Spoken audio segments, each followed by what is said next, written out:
privilege to be here on set of NBC Nightly News, especially when we have the pleasure of being here with Dr. John Torres. Honored to be here. It's always a pleasure to see you, getting ready for tonight's NBC Nightly News. And very briefly, John, what we should kind of mention to our friends that are kind enough to watch is that tonight we're going to be talking and giving a lot of coverage to the fires in California. I mean, they continue to essentially be threatening tens of thousands of homes. And the amount of people that are having to evacuate because of it. I had to evacuate from my own house in Colorado about 6-7 years ago with a fire. It's not something you ever want to go through. It's not something fun. I mean, literally, you're getting out of the house in a car, there's flames, or you can see flames in the background. And for days, in my case, for 5 days, we had no idea if our house was even still there.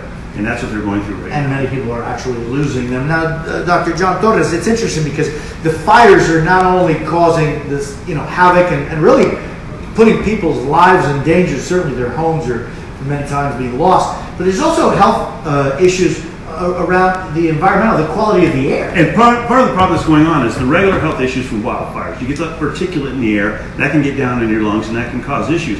The complication thing here is that a lot of these fires are near structures. So when those structures burn, you don't just get the natural environmental issues going on there, you get the man-made ones as well. And so you get these combustibles that are pushing chemicals into the air, burning those chemicals, they change into other chemicals, and that's causing an issue and a concern. 9/11 is the example a lot of people give, and they're living into the same things right now, where they're getting those same types of materials in the air, and especially firefighters who are breathing heavy and have this equipment on, they're the ones probably the biggest risk. What about folks just that are living through this, those paper masks? Are there some that we should be more kind of looking out for? So the surgical masks that you normally see, those are good for just keeping the big particulates out, especially if you're getting out of an area, but they're not going to get those small particulates out of the air, and they're not going to keep them from getting into your lung. The best thing to do is a mask called an N95.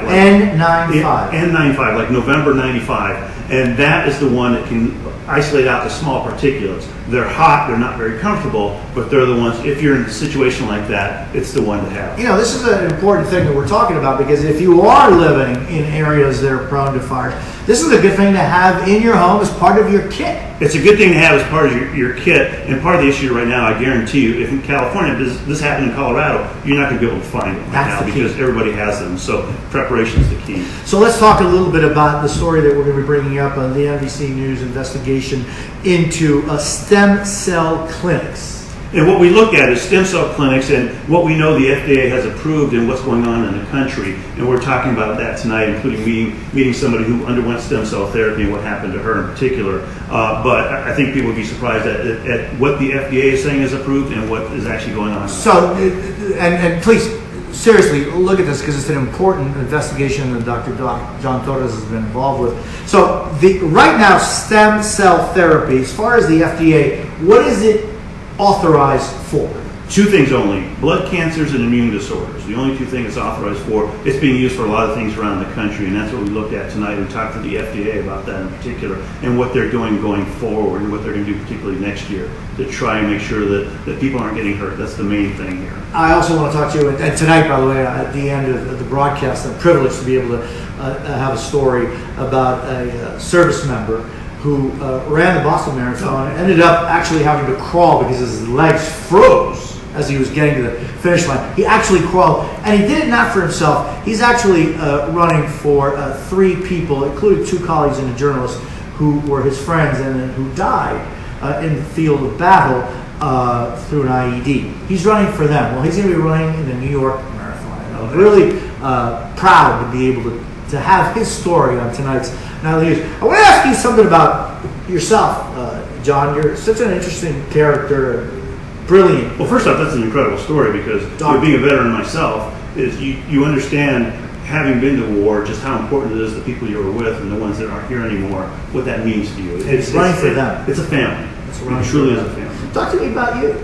So, because you're a veteran. I'm a veteran. You're first one in your family, right, to ever become a doctor? It's the only one in my family to become a doctor. Well, in my family, up until my son's a physician, my daughter's in med school right now. You were the first. I was the first. I grew up around the world. We come from New Mexico originally. My Where'd dad you was grow in the up Air around the world? Force. Air My dad was in the Air Force, so grew up around the world, went to a lot of different areas, decided I wanted to become a pilot, so went to the Air Force Academy. They're actually playing Army right now, so go Air Force. Went to the Air Force Academy.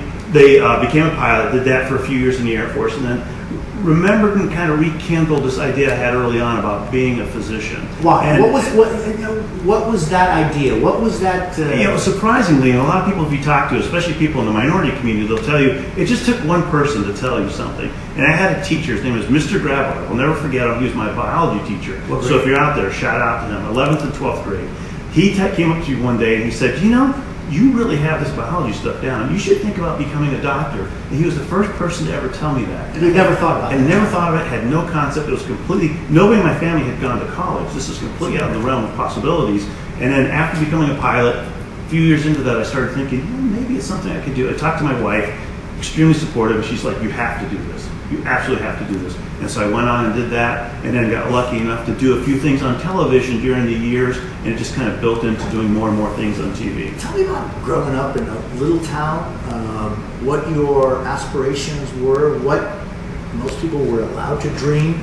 Maybe people growing up in those towns that looked like you weren't allowed to dream. And that's the biggest thing is having that support, and a couple of things. I think one, having a parental support. My parents were very supportive of what we did, myself and my sisters. But at the same time, they're very stern and disciplined in making sure that we basically towed the line and were well behaved and did the things that they thought we should do. But at the same time, they always encouraged us. They never discouraged us from doing anything. But they held us to a standard. And they said, if you're going to do something, I remember coming home, my dad with a report card would say, you have a couple B's in there.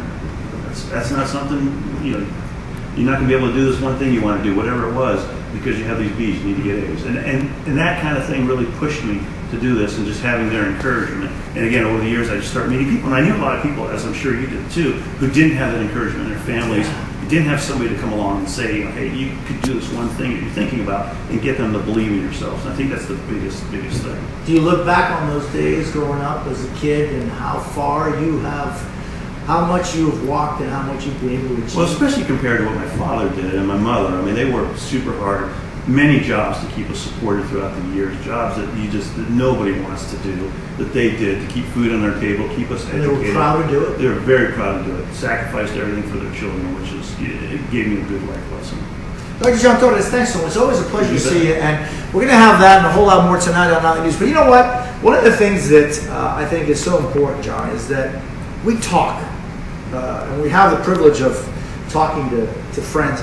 Talk about who we are, where we come from, and the difficulties and the things that one has overcome for a dream. It's interesting that kind of that route, right? You were going through school. Well, you look at it back, and you go back and you go, how did I get to where I am now? And you look back and you go, you can see paths in the road that you took. Either you took them yourself, or somebody kind of forced you in that direction and said, you need to start doing this. And those are the things that got you to where you are now. That one conversation by that one teacher, right? That's all it takes. And so if somebody is that one teacher, if somebody is that one parent, if somebody is that one friend, it just takes that one conversation, that one person saying, I believe in you.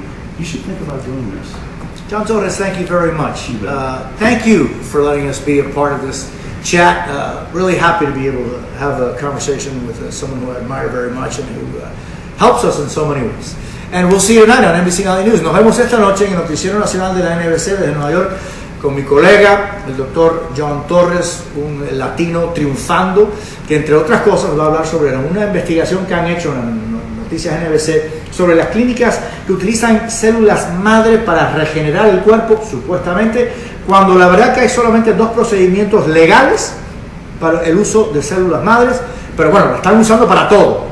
Él nos trae una advertencia muy importante esta noche en el Noticiero Nacional NBC Nightly News. Nos vemos, we'll see you. Thanks, John. Thank you. Take care.